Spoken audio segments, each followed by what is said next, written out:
නිෂ්පාදන සාධකයක් විදිහට ශ්‍රමය කියන්නේ මොකක්ද? රටේ හැමතැනම භාණ්ඩ හා සේවා නිෂ්පාදනය කරන ඔයගොල්ලෝ දැකලා තියෙනවනේ. එතකොට මෙන්න මේ භාණ්ඩ හා සේවා හදන්න සමහර කට්ටිය තමන්ගේ අතින් පයින් දාඩිය පෙරාගෙන වැඩ කරන කට්ටිය ඉන්නවා. ඒ වගේම ඔෆිස් වල මැෂින් එකක් කම්පියුටර් එකක් පාවිච්චි කරලා ටැබ් එකක් පාවිච්චි කරලා වැඩ කරන කට්ටිය ඉන්නවා. ඒ කියන්නේ ශ්‍රමය කියලා කියන්නේ මොකක්ද එහෙනම්? භාණ්ඩ හා සේවා නිෂ්පාදනය කිරීමට කායික හා මානසික වශයෙන් දරන වෙහෙසට අපි කියන්නේ ශ්‍රමය කියලා.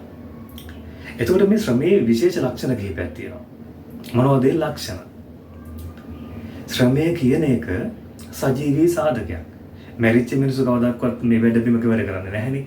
එහෙම නැත්නම් ඔෆිස් එකක වැඩ කරන්නේ නැහැ. පණ තියෙන මිනිස්සු තමයි ශ්‍රමය කියලා කියන්නේ. ඒ කියන්නේ ශ්‍රමය කියලා කියන්නේ සජීවී සාධකයක්. ඒ වගේම මේ ශ්‍රමය සංචලනය කරන්න පුළුවන්. ඔයගොල්ලෝ දැකලා ඇති උදේට බස් වල යනවා නම් එහෙම නැත්නම් කාර් එකක යනවා නම් ඒගොල්ලෝ යන්නේ කොහෙද? ගෙදර ඉඳලා Tamanගේ ව්‍යාපාරික ස්ථානයට වැඩ කරන ස්ථානයට යන්නේ. මේ යන්නේ ශ්‍රමය. ඒ කියන්නේ ශ්‍රමය සංචලනය කරන්න පුළුවන්. ඒ වගේම තමයි මේ ශ්‍රමය සමජාතීය නෑ. සමහර කට්ටිය දාඩිය මහන්සියෙන් භාණ්ඩ හා සේවා නිෂ්පාදනය කරන්න වෙහෙසනවා.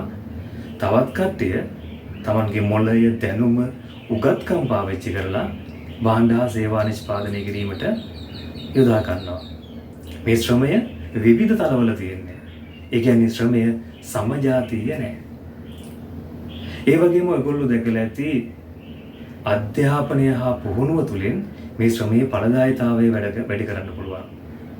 ඔයගොල්ලෝ දන්නවා ඇති විවිධ ආයතන වලින් රජයේ විශේෂයෙන් රජයේ ආයතන වලින් මේ වැඩ කරන කට්ටියට ඉගෙන ගන්න ශිෂ්‍යත්ව දෙනවා. ඒගොල්ලන්ගේ පුහුණු වැඩමුළු පවත්වනවා. මේ තුලින් බලාපොරොත්තු වෙන්නේ ශ්‍රමයේ ඵලදායීතාවය වැඩි කරන්න. ඒ කියන්නේ අධ්‍යාපනය හා පුහුණුව තුලින් ශ්‍රමයේ ඵලදායීතාවය වැඩි කරන්න පුළුවන්. ඒ වගේම තමයි මේ ශ්‍රමයට සංවිධානය වෙන්න පුළුවන්. සමහර විට ඔයගොල්ලෝ දැකලා ඇති ශ්‍රමිකයන්ගේ වැටුප් වැඩි කරන්න කියලා උද්ඝෝෂණය කරනවා.